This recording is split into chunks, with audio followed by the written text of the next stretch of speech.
Pumalag ang House Prosecutor sa hiling ni Vice President Sara Duterte na agad ibasura ang impeachment case laban sa kanya. Live mula sa Batasang Pambansa, nangungun sa balita si News 5 House Correspondent Marian Enriquez. Marian, anong argumentong pinunto ng mga prosecutors?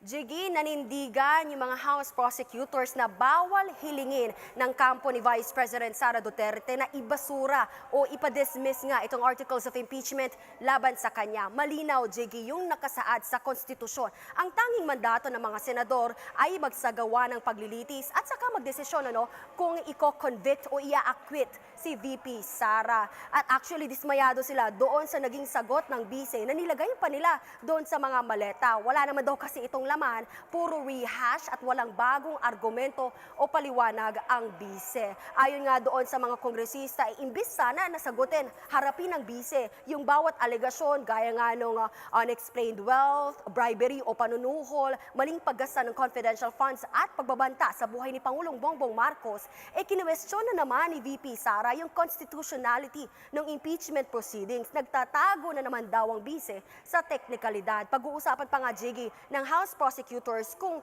paano nila sasagutin o kung maghahain pa nga ba sila ng reply o tugon dito sa non-answer ni VP Sara. Ni na lead prosecutor Jervil Luistro at ni Bicol Soro Party List Representative at House Prosecutor Terry Ridon. Maganda yung maleta nila. Hindi ba? At well, ito ay maletang walang laman. Parang wala naman ho silang sinagot, point per point. And very evident po yung hindi ho nila masyadong tinalakay yung pong threats against the President. Hindi ba? Kasi isa ho doon sa reklamo daw po nila, marami daw pong mga tinatalakay yung pong articles of impeachment na hindi ho within the term of the Vice President. No?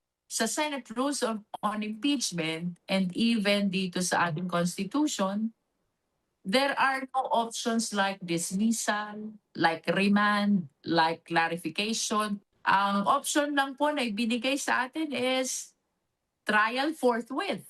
And after trial, dalawa lang ang pwede nitong puntahan, either conviction or acquittal. At Marian, anong masasabi ng mga congressman dito sa nangyayari ngayon sa Senado?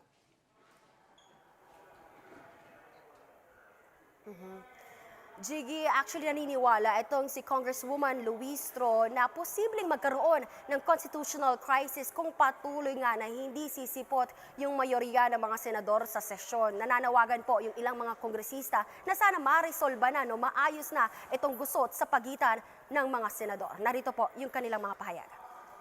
The legislative is bicameral, no?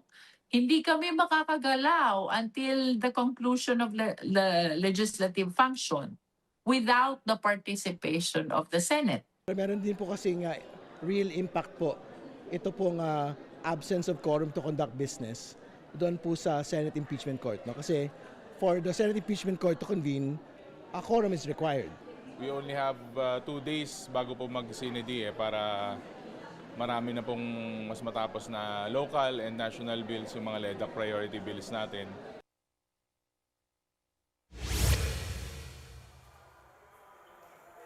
Jiggy, actually sa ngayon, sa mga oras naman na ito ay nakasalang sa loob ngayon ng plenaryo, yung ethics complaint. Naghain na nga po ng rekomendasyon ang Ethics Committee na expulsion o pagkakatanggal nga po sa pwesto itong si Cavite 4th District Representative Kiko Barzaga. Manatili lamang pong nakaantabay dito sa ating news para nga po mabagay natin kung ano yung magiging resulta ng botohan. Yan muna ang latest. Dito sa kamera, balik sa iyo, Jiggy. Yan ang ulat ni Marian Enriquez live mula sa Batasang Pambansa.